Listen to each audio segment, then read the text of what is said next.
യഥാർത്ഥത്തിൽ നമ്മുടെ ജീവിതം മുഴുവൻ പണ്ടൊരു ചെറിയ ചതുരപ്പെട്ടിയുടെ മുമ്പിലായിരുന്നു. പണ്ട് സ്കൂളിൽ വന്നൊരു കുട്ടിയോട് ടീച്ചർ ചോദിച്ചു, മോനെ നിനക്ക് ആരാവാനാണ് ആഗ്രഹം?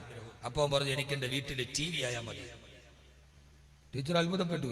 അപ്പൊ ടീച്ചർ ചോദിച്ചു, അതെന്താ മോനെ? അല്ല, എൻ്റെ വീട്ടിൽ അച്ഛനും അമ്മയും വൈകുന്നേരം ജോലി കഴിഞ്ഞ് വന്നാൽ ചേച്ചിയും ചേട്ടനും എല്ലാവരും നേരെ TVയുടെ മുമ്പിൽ പോയി നിൽക്കും. അവരതിനെ ഇങ്ങനെ സൂക്ഷിച്ചു നോക്കും. അതിനെന്തെങ്കിലും പ്രശ്നം വന്നാൽ അവരപ്പ ശരിയാക്കും. റിമോട്ട് പോയ അപ്പ ബാറ്ററി വാങ്ങിച്ചു കൊടുക്കും. അതിന് പൊടി വന്നാൽ അവർ തുടച്ചു കൊടുക്കും. രാവിലെയും വൈകിട്ടും കറണ്ട് ഉണ്ടോ നോക്കും. എൻ്റെ വീട്ടിൽ എല്ലാവരും ഏറ്റവും കൂടുതൽ പരിഗണിക്കുന്ന TV ആണ്. അതുകൊണ്ട് എന്നെ അവരാരും മണികരിക്കാറില്ല. അതുകൊണ്ട് എനിക്ക് വീട്ടിലെ TV ആയാൽ മതി എന്നൊരു കൊച്ചുകുട്ടി പറഞ്ഞൊരു കഥ കേട്ടിട്ടുണ്ട്. ഇപ്പൊ യഥാർത്ഥത്തില് എല്ലാ കുട്ടികളോടും നിങ്ങൾ ചോദിക്കും, നിങ്ങൾക്ക് ആരാവണം വീട്ടിൽ നേച്ചവരുടെ ഉമ്മയുടെ മൊബൈലായാൽ മതി. കാരണം ഉമ്മ കൂടെ എടുത്ത് നോക്കും, ബാറ്ററി തീർന്നിട്ടുണ്ടോ നോക്കും, സ്ക്രീൻ ഗാർഡ് മുറിയോ നോക്കും, ഇച്ചിരി പൊടി പിടിച്ചാൽ പിറ്റേ ദിവസം ബാക്ക് കവർ മാറ്റും, അതിൻ്റെ ഇടയിൽ സർവീസ് ചെയ്യും. നമുക്കിതില്ലാതെ ജീവിക്കാൻ പറ്റൂല. പണ്ടൊക്കെ സലാം വിട്ട് കഴിഞ്ഞാൽ നമ്മുടെ ആളുകളൊക്കെ നിസ്കരിക്കാൻ വേണ്ടി വരും. ഈ മൊബൈലങ്ങ് ഫ്രണ്ടിലോട്ട് നോക്കി. ഇത് വെച്ച് കഴിഞ്ഞാൽ മയ്യത്ത് നിസ്കാരം മാതിരിയാണ്. മയ്യത്ത് കിടക്കണ നീളത്തിലൊരു മൊബൈൽ കിടക്കാൻ വേണ്ടി.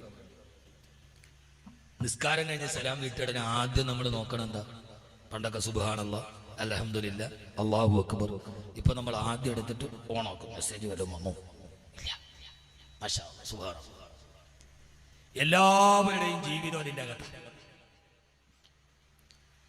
ആളുകൾ മുഴുവനും, ആണും പെണ്ണും മുഴുവനും റീൽസ്, സ്ത്രീകൾ മുഴുവനും റീൽസിന്റെ പുറകെ. ഭാര്യയും ഭർത്താവും തമ്മിൽ പിണക്കുണ്ടായി, ഭർത്താവ് ഇടക്കടിയിലെത്തുമ്പോഴേ നോക്കുമ്പോൾ ഒരു റീൽസ്.